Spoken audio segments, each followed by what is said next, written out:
Nah, Ustadz Agam, jadi nih, program bahasa di Darul Ma'arif nih sangat bermacam-macam. Yang pertama ada ilkom mufrodat. Nah, jadi santri ini diajarkan mufrodat atau kosakata-kosakata baru yang akan dipakai di kehidupan sehari-hari. Masya Allah. Jadi kayak gelas, sendok, piring itu semua udah diajarkan bahasa Arab dan bahasa Inggrisnya.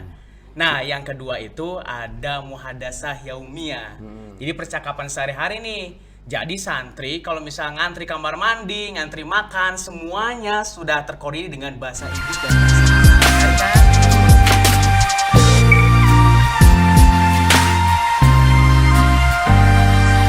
Oke, bismillahirrahmanirrahim. Assalamualaikum warahmatullahi wabarakatuh. Kembali lagi kita di Ngantri, ngobrol bareng santri, podcast Pondok Pesantren Darul Ma'arif. Teman-teman, ketemu lagi nih sama Akhi Agam di podcast episode 5. Di podcast episode 5 ini kita akan membahas tentang program bahasa, yang mana kita akan membahas bagaimana sih kurikulum bahasa di Pondok Salafi, tetapi tetap belajar bahasa. Pasti teman-teman penasaran, kok ada gitu ya Pondok Salaf modern juga belajar bahasa gitu kan, pasti teman-teman penasaran. Nah, sebelumnya Akhi Agam perkenalkan dulu nih. Akhi Agam kali ini di podcast episode 5 itu sebagai podcaster, yang mana Akhi Agam akan mengulik dua narasumber kita pada kesempatan kali ini, yang mana akan memberikan informasi yang sangat begitu menarik terkait kurikulum bahasa di Pondok Pesantren Darul Ma'arif. Nah, teman-teman, kita sapa aja deh. Assalamualaikum Akhi Gali. Waalaikumsalam Ustaz. Masya Allah. Nah, ini teman-teman ada Akhi Gali. Akhi Gali, tolong disapa dulu deh. Ya, Assalamualaikum warahmatullahi wabarakatuh. Ya, Sobat DM semua yang ada di rumah, perkenalkan nama Akhi Muhammad Galih Widyadana. Nah, sekarang Akhi jadi narasumber di podcast Darul Ma'arif. Nah, sekarang Akhi ini udah kelas 11 di SMA NU Kaplongan. Nah, pada kali ini Akhi bersama dengan Ustadz Agam akan membahas tentang program bahasa. Kita juga punya narasumber satu lagi, yaitu ada Ustazah Askia. Ya, halo Sobat DM semuanya. Perkenalkan, saya Nurul Askia Syabani selaku koordinator bagian bahasa. Masya Allah. Nah, menarik kan teman-teman, ada Akhi Gali, santri kita, kemudian ada Ustazah Askia, yang mana Ustazah Askia adalah tadi apa? Koordinator bahasa. Tentunya Ustazah Askia punya dong resep bagaimana cara mengajarkan bahasa di Pondok Pesantren Darul Ma'arif. Gimana Akhi Gali, sehat? Alhamdulillah. Ustazah Askia bi khair. Alhamdulillah. Ya Allah. Oke, kita langsung saja kan, teman-teman pasti penasaran. Nah, Akhi Agam juga bingung nih mulai dari mana dulu, karena bahasa itu luas gitu ya. Luas banget. Tapi kita ke tema dulu deh. Nah, tema kita kan tadi kurikulum bahasa nih, Akhi Gali. Iya. Akhi Gali, kalau menurut Akhi Gali, kegiatan apa saja sih yang ada di program bahasa ini di pesantren kita? Nah, Ustadz Agam, jadi nih, program bahasa di Darul Ma'arif nih sangat bermacam-macam. Yang pertama ada ilkom mufrodat. Nah, jadi santri ini diajarkan mufrodat atau kosakata-kosakata baru yang akan dipakai di kehidupan sehari-hari. Masya Allah. Jadi kayak gelas, sendok, piring itu semua udah diajarkan bahasa Arab dan bahasa Inggrisnya. Nah, yang kedua itu ada muhadasah yaumiyah. Jadi percakapan sehari-hari nih. Jadi santri kalau misalnya ngantri kamar mandi, ngantri makan, semuanya sudah terkoordinir dengan bahasa Inggris dan bahasa Arab. Menarik kan? Masya Allah. Nah, selain ilmu mufrodat Ustazah Askia, kegiatan yang lain apa saja itu? Untuk kegiatan mingguan kita juga ada program pidato dan juga muhadasah. Program pidato itu kita adakan setiap hari Jumat malam Sabtu. Di mana anak-anak diwajibkan untuk berpidato menggunakan 3 bahasa, gitu kan. Untuk apa kita adakan kegiatan tersebut? Salah satunya untuk mengasah keberanian, salah satu sikap keberanian santri dan juga kemampuan bahasanya dalam segi bahasa Arab dan Inggris khususnya. Oke. Selain itu, selain ilko dan muhadoroh atau muhadasah, ada kegiatan selain itu? Kalau untuk program bulanan dari bagian bahasa sendiri kita ada tasjiul lughah atau tashihul lughah. Tashihul lughah. Jadi perbaikan bahasa ya. Perbaikan Nah, bahasa. teman-teman, itu tadi kegiatannya. Nah, Ustazah Askia, tadi kan ada ilko ya, ada muhadasah, ada muhadoroh. Nah, muhadoroh itu pidato gitu. Itu metode yang digunakan seperti apa di ilko sendiri, seperti apa di muhadasah, seperti apa? Kalau untuk ilko sendiri kita ada metode drilling, di mana anak-anak itu kita ada tutor dari bagian bahasa sendiri, di mana kita sampaikan kepada anak-anak semacam kosakata, di mana anak-anak dituntut untuk menghafalkan dan mengulang apa yang diucapkan dari tutor tersebut. Gitu. Itu metode drilling tadi Iya, namanya. metode drilling. Nah, itu metode drilling. Untuk muhadasah sendiri, Kalau untuk Seperti muhadasah sendiri, kita punya buku panduan muhadasah ya, di mana di situ tertulis seperti percakapan sehari-hari santri. Kalau kita mau seperti yang tadi Ananda Gali sampaikan, ketika kita mau ke kamar mandi kosakatanya apa, ketika kita mau makan bagaimana kosakatanya gitu, apa yang harus diucapkan. jadi di muhadasah itu kita kayak belajar percakapan yang sering digunakan sehari-hari. Contoh kayak mau ngantri mandi, Ya. kayak mau ngantri makan gitu kan. Kalau santri kan identiknya sama ngantri gitu ya. Nah, kalau anak-anak yang masuk dari anak baru itu kan sepertinya ada program percepatan bahasa yang saya tahu itu seperti itu. Atau itu apa maksudnya itu, Twi? Oh, itu kita sebut biasanya dengan intensif Oh, bahasa. intensif. Ya, dimana 6 bulan pertama anak itu benar-benar kita wajibkan, kita berikan pembelajaran perihal bahasa, khususnya bahasa Arab dan bahasa Inggris gitu. Kita intensifkan, anak-anak itu wajib untuk mampu belajar ya menggunakan bahasa Arab dan bahasa Inggris. Masya Allah, berarti kita itu benar-benar di metode tersebut itu entah di ilko, di muhadasah kita menitik beratkan kegunaan fungsi untuk keseharian. Iya, Ya. untuk keseharian. Masya Allah sekali. Nah, jadi santri itu nanti ketika sehari-hari, aduh itu udah Masya Allah sekali dengarnya. Iya, bener banget. Kalau dari 3 program tadi gitu, Ustazah Askia, targetnya itu kepada santri seperti apa? Gitu. Kayak contoh, ilko itu harus hafal sekian gitu. Nah, itu. Kalau untuk ilko sendiri kita punya silabus ya dari bagian bahasa sendiri, itu dimana 1 tahun itu santri sudah mampu menghafalkan, bisa mengucapkan sampai 400 kosakata kurang Masya lebihnya. Allah 400, 400 Beuh, kosakata. keluar langsung nanti kelugatul Arabiyah gitu. Jadi orang tua nanti diajak ngomong bahasa Arab nanti pulang-pulang. 400 ya. 400. Kalau untuk muhadasah sendiri ada berapa judul gitu seperti? Iya, jadi untuk 1 semester itu biasanya kita ada sampai 8 judul. 8 judul. Nah, jadi kalau untuk 2 semester 1 tahunnya itu ada 16 judul. 16 judul. Nah, Higali nih dengan 400 kosakata tadi nih. Higali kan santri gitu ya. Dengan Iya, 400 tadi itu kayaknya keren enggak sih santri bisa kayak gitu tuh? Wah, jelas keren banget. Keren banget ya Iya kayaknya. dong. Apalagi dengan semangat. Apalagi dengan semangat. Semangat gitu kemudian kan. diterapkan Nah, gitu kan. itu dia. Akhirnya di perbincangan sehari-hari sampai orang tua tuh nanti kaget. Ini anak saya ngomong apa gitu. Iya, emang biasa kayak begitu, Ustaz. Nah, iya. Siap. Masya Allah sekali ya. Jadi target hafalan kita itu benar-benar oke Iya, gitu ya. benar-benar. Nah, Sezaskia, nah dari 3 tadi tujuan atau manfaat gitu kita belajar ilko, kita belajar muhadasah, kita belajar pidato itu manfaatnya nanti apa sih buat santri kita itu? Sebenarnya kita lihat dulu dari definisi bahasanya sendiri gitu apa gitu kan. Kalau bahasa sendiri itu kan sebagai alat komunikasi. Kan, sebagai betul. alat komunikasi. Terus maksudnya alat komunikasi yang seperti apa gitu kan. Kita tujuannya langsung nih ke santri untuk apa gitu, manfaatnya belajar bahasa itu kan bagaimana gitu kan. Salah satunya di mana santri itu bisa gitu kan berkomunikasi lintas atau luar bahasa sehari-harinya gitu kan, bahasa ibunya gitu kan, bahasa dia keluar bahasa Indonesia misalnya. Iya. Nah kayak hari kali contoh ketika liburan mungkin karena Yahanu itu sok-sokan, nah, Iya. sok-sokan ketemu sama temennya di rumah. Nah hari kali sok-sokan nelpon sama temennya pakai bahasa Arab gitu kan ya. Jadi wah ini keren banget Keren nih santri. banget, iya. Ngomong apa ini? Gitu kali ya. Kayak padahal ngomongnya nggak tahu Gitu-gitu ngomong aja, apa. Gitu. iya. Tapi karena teman-teman di luar nggak ngerti jadi kita terlihat keren gitu kan. Itu salah satu manfaatnya. Salah satu manfaatnya.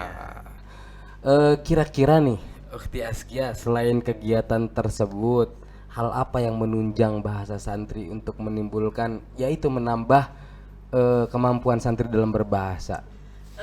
Kalau dari bagian bahasa sendiri, kita biasanya adakan lomba-lomba yang menunjang kreativitas seni dan juga bahasa, khususnya bahasa santri tersebut. Seperti misalnya kita adakan storytelling berbahasa, kemudian folk song berbahasa. Jadi kita tuh santri tuh nggak dapat bahasa tuh ya dari belajar aja, tapi dari hal-hal yang menarik pun ada gitu. Nah teman-teman, makanya jangan ragu deh buat mondok di Pondok Pesantren Darul Ma'arif. Nah sekarang Ustadz mau pindah deh ke Akhi Gali. Oke. Nah, Akhi Gali nih, Akhi Gali udah berapa lama mondok di Darul Ma'arif? Alhamdulillah, Ana udah di Darul Ma'arif nih sekitar 1,5 tahun gitu kan. 1,5 tahun. Iya. Tetapi kayaknya udah master banget gitu bahasanya kayaknya yang Ustadz perhatikan itu Akhi Gali ini. Bisa aja. Berapa lama nih Akhi Gali mengikuti program bahasa atau sudah mendalami bahasa itu sudah berapa lama? Nah, untuk di Darul Ma'arif sendiri ya, sudah mendalami bahasa itu ya sekitar 1,5 tahun. Namun, jadi sebelum anak kesini nih ke Darul Ma'arif, alhamdulillah sudah mendalami bahasa itu sekitar 6 tahun. 6 tahun, Masya Allah. Jadi benar-benar sudah tertarik dengan bahasa ya? Sudah tertarik. Benar, sudah tertarik. Kalau daya tarik Akhi Gali sendiri kepada bahasa, kok Akhi Gali ini kayak pengen banget gitu bisa bahasa internasional Arab dan Inggris tuh, kenapa sih? Punya daya tarik apa? Ya karena pada zaman sekarang nih ya Ustadz, anak-anak muda nih berlomba-lomba untuk menguasai bahasa asing. Karena ya game semuanya itu kan udah pakai bahasa Inggris gitu ya. Betul.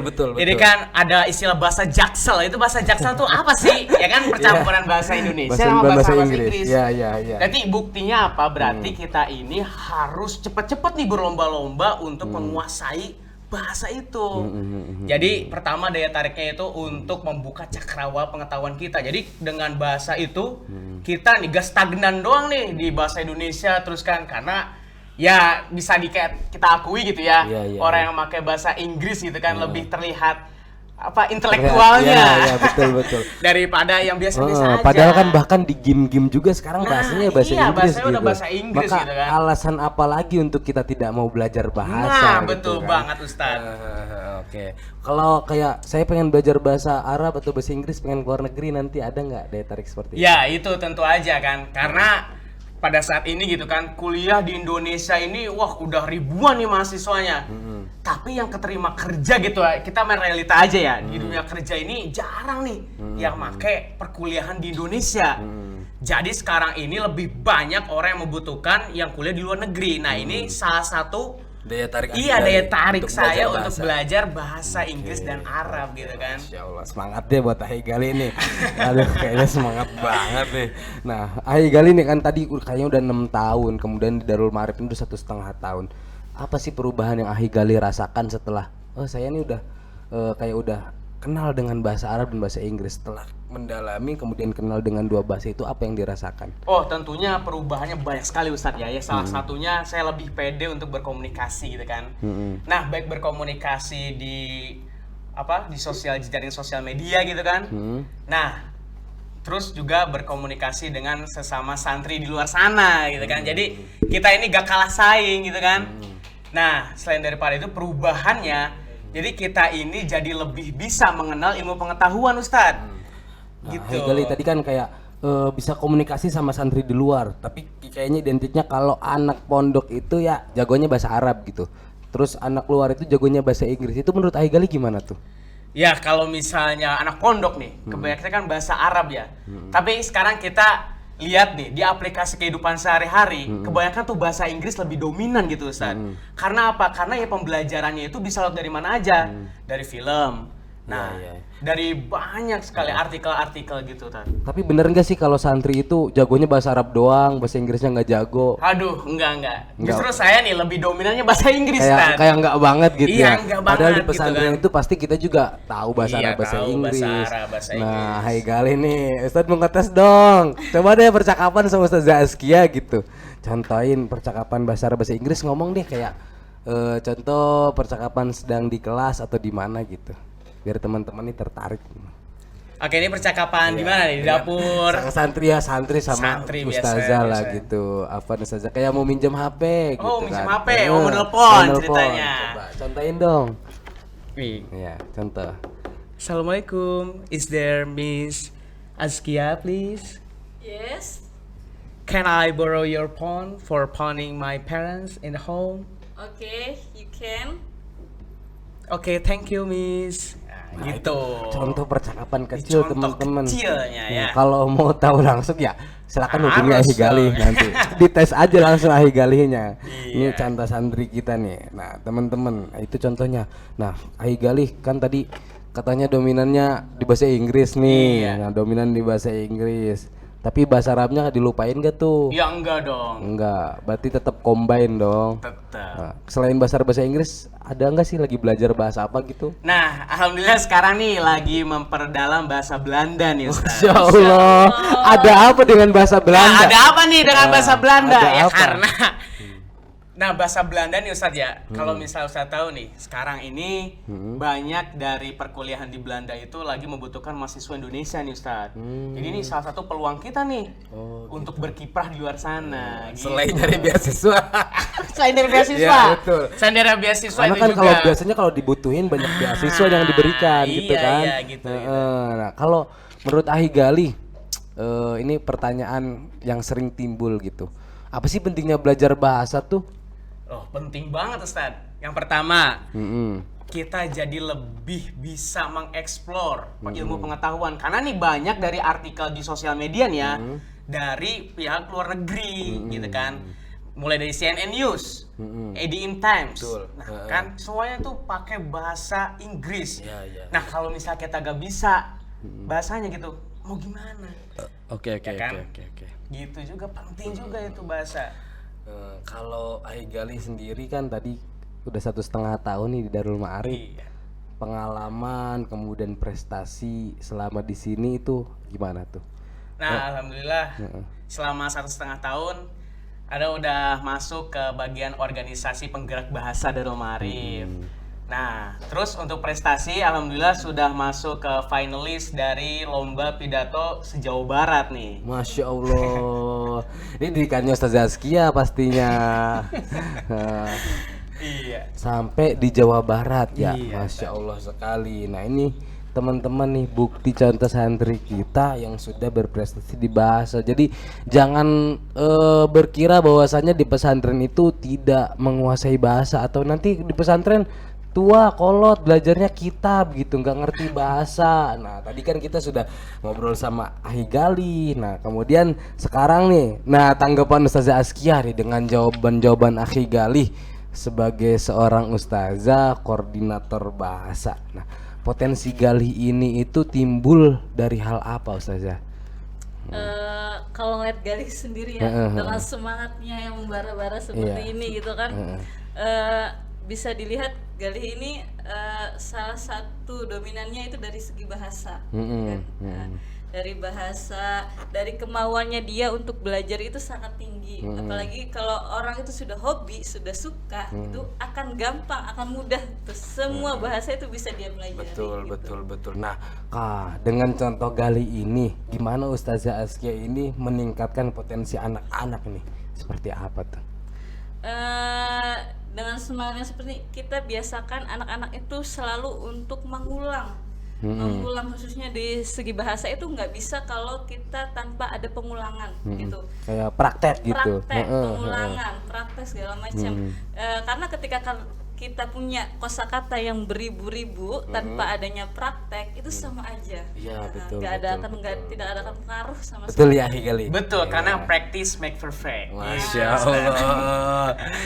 Nah, kalau untuk ini kayak tadi kan Ahi Galih itu kan mempunyai semangat ya Ustazah. Berarti kan dari potensi anak sendiri juga ada gitu. Nah, kalau misalkan anak ini dia tidak punya ketertarikan untuk berbahasa, tapi kan karena ini adalah suatu program pesantren gitu ya Ustazah.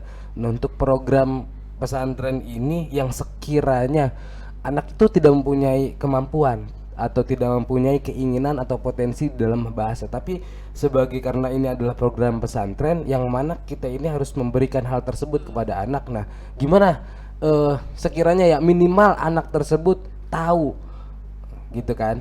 Gitu kan. Anak itu tahu, kemudian ketika dia keluar dengan bahasa yang dia miliki atau meskipun dia tidak perfect gitu, dia tetap bisa menguasai. Itu caranya seperti apa, Ustazah?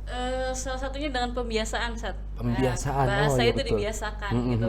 Karena ketika bahasa tidak dibiasakan, itu ya sudah tidak akan jalan gitu kan. Anak dibiasakan terus untuk mengucap, entah itu bahasa Arab, entah itu bahasa Inggris. Kayak contohnya lagi anak tadi kayak minjem handphone, handphone, mau nelpon ya. Kalau mau minjem nelpon ya syaratnya ya harus harus berbahasa berbahasa gitu. Ya, ya gitu. betul. Jadi suatu Dibiasakan. pembiasaan agar anak yang tidak punya ketertarikan pun akhirnya mau gitu. Iya sih, betul. Nah, kalau belajar bahasa asing ini, Ustazah, kan di Indonesia itu kan kita ya bahasa Indonesia gitu. Apalagi baratnya saya hidupnya di Indramayu, belajarnya ya ngomongnya tiap hari bahasa Jawa.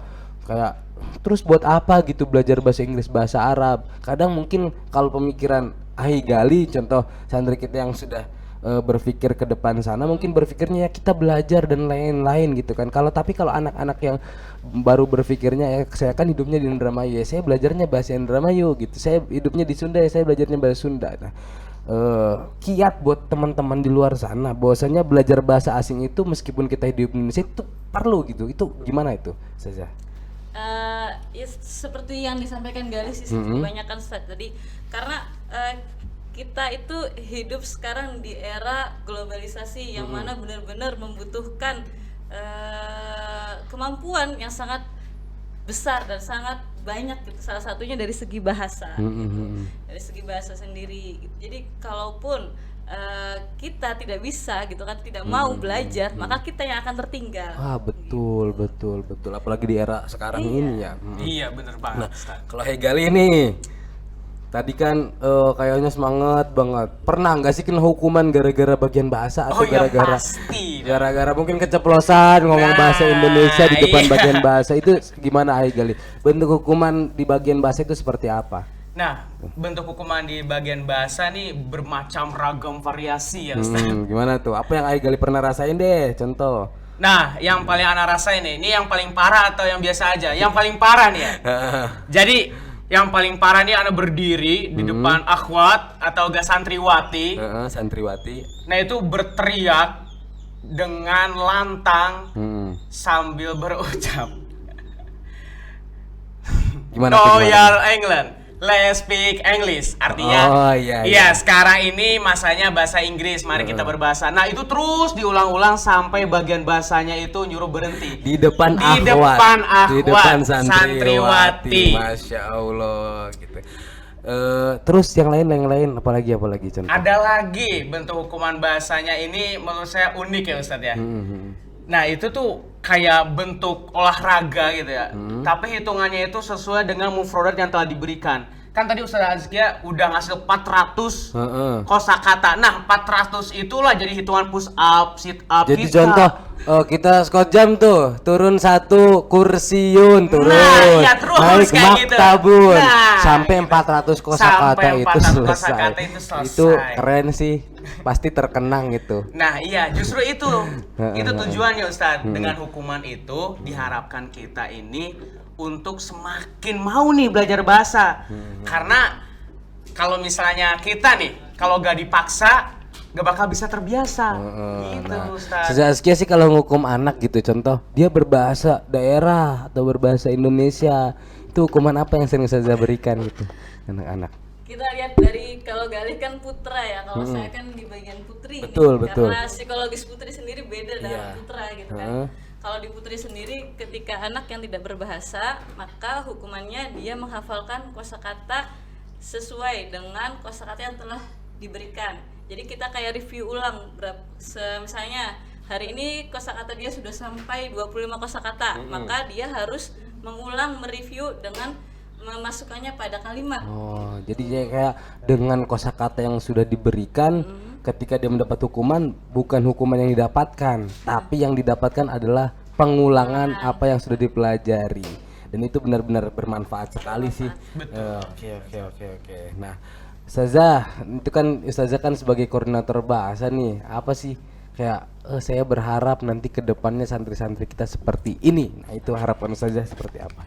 Iya, saya berharapnya untuk kedepannya di DM sendiri itu benar-benar menjadi lingkungan yang benar-benar mumpuni berbahasa, lingkungan berbahasa bilingual area gitu, benar-benar yang dimana kita anak-anak jalan itu semuanya kita mendengarnya ka'annana nahnu fil Arab. Masya Allah, ka'annana nahnu fi New York. Nah, Ya betul. Kalau harapan Hai Gali nih sebagai bagian bahasa nih, apa dong? Ada harapan pastinya. Iya pasti dong Ustaz. Jadi harapan Ana untuk santri Darul Ma'arif nih untuk lebih terbuka lagi hatinya untuk mempelajari bahasa. Jadi kita semata-mata belajar ini bukan karena terpaksa nih, tapi udah naik level ke membutuhkan. Betul. Gitu. Jadi benar-benar kita tuh belajar bahasa tuh ya karena memang butuh gitu. Bukan karena memang dipaksa gitu karena kan. kita sudah di era seperti ini. Iya. Betul Zamannya banget. sudah canggih gitu Canggih kan. banget. Padahal mereka kalau dipikir-pikirnya Akhi Gali kayak main game sudah berbahasa Inggris. Iya, main game udah bahasa Inggris. Kalau nggak ngerti bahasanya nggak bisa, nggak bisa main naik gamenya. level. Betul. Nah, oke teman-teman, tadi kita sudah berbincang-bincang nih sama Ustazah Askia dan Akhi Gali. Nah, kalau teman-teman masih penasaran dengan kegiatan bahasa kita atau kegiatan bahasa atau bagaimana potensi santri kita, teman-teman bisa tanyakan di kolom komentar atau langsung hubungi Akhi Agam, Akhi Gali atau Ustazah Askia. Nanti kita bakal lanjut di podcast selanjutnya membahas bahasa lebih luas lagi ketika pertanyaan-pertanyaan dari teman-teman atau ada pertanyaan yang belum terjawabkan. Nah, jadi kesimpulannya tadi bahwasanya bahasa itu adalah hal yang penting, mutlak, apalagi di era zaman sekarang. Bener Kalau dalam suatu ibarat itu ada man fahima lughata qaumin salima min makromihim. Barang siapa yang paham dengan bahasa suatu kaum maka dia akan selamat. Nah, contoh kayak teman-teman nih orang Sunda, ini contoh kita orang Indonesia, orang Sunda nggak ngerti bahasa Kalimantan, main ke Kalimantan, Ditipu. contoh ditipu. Nah itu teman-teman kayak gitu. Maka kalau teman-teman saya pengen jadi orang sukses, bisa bisnis sukses, ya harus menguasai bahasa internasional. Kecuali teman-teman, contoh ini mah, contoh teman-teman mau jualannya contoh hanya di Indonesia saja. Iya, tapi kalau teman-teman mau naik level ke atas maka harus paham dengan bahasa internasional. Jadi itu teman-teman. Nah, jadi jangan ragu, jangan takut, santri itu tetap mempunyai tingkat bahasa yang tinggi gitu kan. Jadi jangan menganggap santri hanya belajar bahasa Arab saja, tidak. Kita juga menguasai dua bahasa internasional yaitu Arab dan Inggris. Nah, nggak terasa kan kita ngobrol udah lama nih. Nggak terasa. Masya Allah. Jadi teman-teman, mungkin kita cukupkan sampai di sini dulu di podcast 5 ini atau di podcast episode 5 ini. Nanti kalau ada pertanyaan, silakan tanyakan di kolom komentar. Ketika banyak hal yang baru, nanti kita akan ulas lagi terkait bagian bahasa. Terima kasih Akhi Gali, terima kasih Ustazah Askia atas waktunya udah datang di podcast DM ini. Sekian saja mungkin dari kita. Jangan lupa teman-teman, kita sudah di pendaftaran PSB gelombang 2. Jangan lupa daftarkan diri kalian di link di bawah ini. Nah, kemudian jangan lupa juga dong di like, komen, dan subscribe channel Pontren Darul Ma'arif. Sekian dari Akhi Agam. Assalamualaikum warahmatullahi wabarakatuh.